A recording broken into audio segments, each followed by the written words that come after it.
एक बार फिर से लेकर हाजिर हैं प्रतापगढ़ जिले की दिन भर की बड़ी खबरें। खबरों की शुरुआत करें इससे पहले आप सभी से एक निवेदन है कि यदि आपने अभी तक ग्लोबल भारत न्यूज को लाइक और सब्सक्राइब नहीं किया तो आज ही कर लें, जिससे आपको सभी नोटिफिकेशन सबसे पहले मिलती रहे। चलिए देर न करते हुए रुक करते हैं आज की पहली बड़ी खबर। शुरुआत सदर इलाके की खबर से करते हैं, जहां मुख्यमंत्री योगी आदित्यनाथ ने दिया प्रतापगढ़ जनपद वासियों को बड़ी सौगात। सिविल लाइन बस अड्डे से श्रृंगेरपुर और बादशाहपुर का सफर हुआ आसान। दरअसल मुख्यमंत्री योगी आदित्यनाथ ने प्रतापगढ़ जनपद वासियों को जनता बस सेवा की बड़ी सौगात दी है। सिविल लाइन बस अड्डे से अब श्रृंगेरपुर और बादशाहपुर का सफर न सिर्फ आसान होगा बल्कि आपकी जेब पर भी बोझ कम पड़ेगा। उत्तर प्रदेश परिवहन निगम ने इन रूट्स पर अपनी विशेष जनता बस सेवा शुरू कर दी है। अभी तक इन रास्तों पर सरकारी बसों की कमी के चलते यात्रियों को प्राइवेट वाहनों का सहारा लेना पड़ता था, जहां मनमाना किराया और बार बार बसें बदलने का चिक झेलना पड़ता था। लेकिन अब रोडवेज की तुलना में 20% कम किराए में आप अपने गंतव्य स्थान तक पहुंच सकते हैं। दरअसल डिपो की ये नई पहल आम आदमी के लिए किसी सौगात से कम नहीं है। डिपो ने श्रृंगेरपुर और बादशाहपुर रोड पर सीधी जनता बस सेवा को हरी झंडी दिखा दी। इस सेवा की सबसे बड़ी खासियत इसका किराया है। आमतौर पर रोडवेज बसों में प्रतापगढ़ से बादशाहपुर तक किराया 63 रुपये है, लेकिन जनता बस में यात्रियों को इसके लिए मात्र 51 रुपये चुकाने होंगे, यानी सीधे तौर पर यात्रियों को 20% बचत। समय सारणी की बात करें तो प्रतापगढ़ डिपो से यह बस हर सुबह 8 बजे रवाना होगी, जो 8:40 पर रानीगंज, 9:40 पर बादशाहपुर पहुंचेगी। भारतीय जनता पार्टी के यशस्वी मुख्यमंत्री आदरणीय योगी आदित्यनाथ जी की पहल से जो हम सभी जनपद वासियों को बादशाहपुर और संगमेरपुर के लिए जो बस मिली, अभी तक यहाँ डायरेक्ट बस नहीं मिलती थी, बड़ी दिक्कत होती थी और जनता को इसका पूरा लाभ मिलेगा और 20% जो सस्ती पड़ेगी जनता बस है, तो इससे और खुशी की लहर है।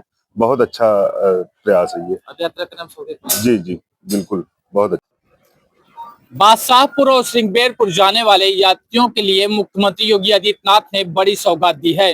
प्रतापगढ़ डिपो से अब 2 बसें संचालित होगी, जो बादशाहपुर और श्रृंगेरपुर को सीधे जोड़ेगी, जिसका नाम दिया गया है जनता सेवा।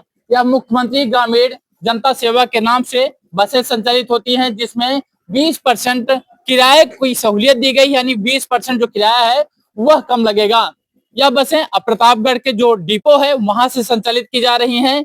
बस कब जाएगी, क्या टाइमिंग होगी और इससे यात्रियों को कितना फायदा मिलेगा, इसके लिए बातचीत करने के लिए मेरे साथ रोडवेज के अधिकारी मौजूद हैं। हम उनसे ही जान लेते हैं।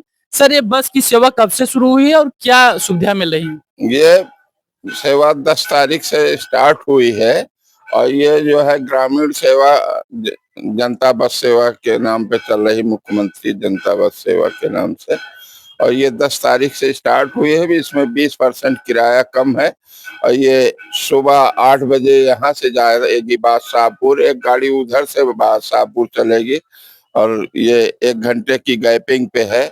और ऐसे ही श्रृंगेरपुर सेवा भी संचालित है। श्रृंगेरपुर की जो टाइमिंग है सर, वो कितने बजे है? अगर यात्री श्रृंगेरपुर की टाइमिंग 8 बजे है, 8:30 बजे लाल गोपालगंज से, 9:30 बजे जटवाड़ा से, 10 बजे प्रतापगढ़ से, फिर 10:30 बजे प्रतापगढ़ से श्रृंगेरपुर जाएगी। और वहां से जब वापस आएंगे तो वापस आएगी तो फिर उधर से 9 बजे सुबह चलती है। हाँ, अप डाउन ग्रामीण ही सेवा चलेगी। अच्छा, सिंह है केंद्र प्रभारी के रूप में प्रतापगढ़। तो ये थे रोडवेज के अधिकारी राजा राम जी, जिनका साफ तौर पर कहना है कि इसके चालू हो जाने के बाद जहां एक तरफ यात्रियों को सहूलियत मिलेगी, तो वहीं मुख्यमंत्री योगी आदित्यनाथ ने जो यह पहल शुरू की है उससे प्रतापगढ़ के जो यात्री हैं उनको 20% कम किराया भी देना पड़ेगा। खबरों में आगे बढ़ते हैं, बात करेंगे पट्टी इलाके खबर की, जहां महिलाओं को नकली सोने का झांसा देकर असली जेवरात उड़ाने वाले 7 टप्पेबाज को पुलिस ने किया गिरफ्तार।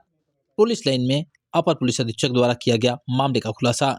दरअसल जौनपुर का रहने वाला साथी ठग फर्जी नंबर प्लेट लगे बाइक से घूमता था और प्रतापगढ़ से लेकर फूलपुर और सरसों तक वारदातों को अंजाम देता था।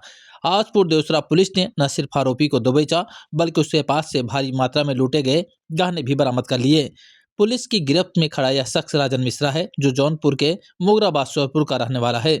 इसके पास से पुलिस ने 4 जोड़ी पायल, 4 मंगलसूत्र, कान के झाले और नाक की कीलें बरामद की।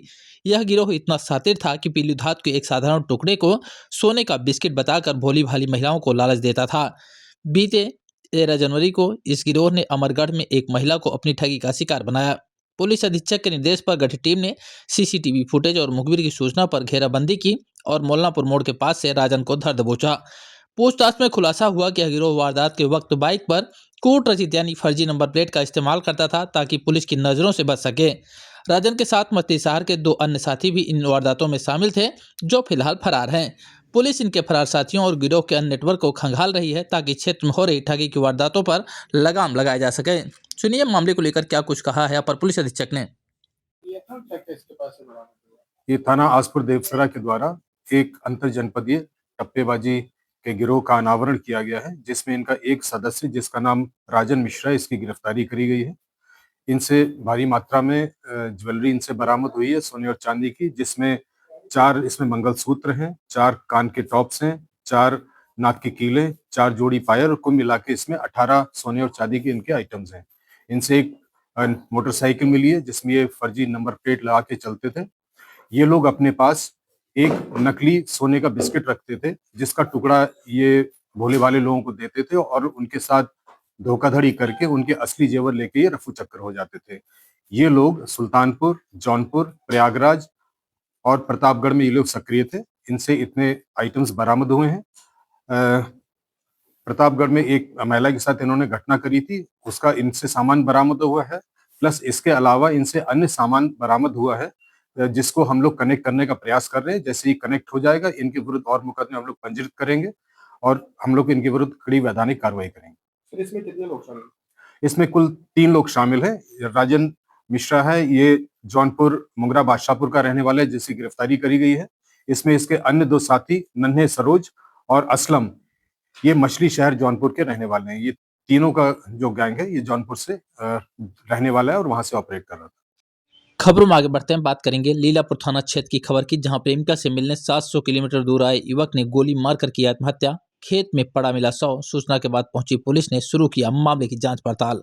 बता दें, किशोरी से मिलने गाजियाबाद से आए एक सिरफिरे युवक का लहूलुहान शव ताला सिरसिताबाद गांव में सरसों के खेत में मिला पड़ा। प्रारंभिक जांच में पुलिस ने युवक द्वारा खुद को गोली मारकर आत्महत्या करने की बात बताई है।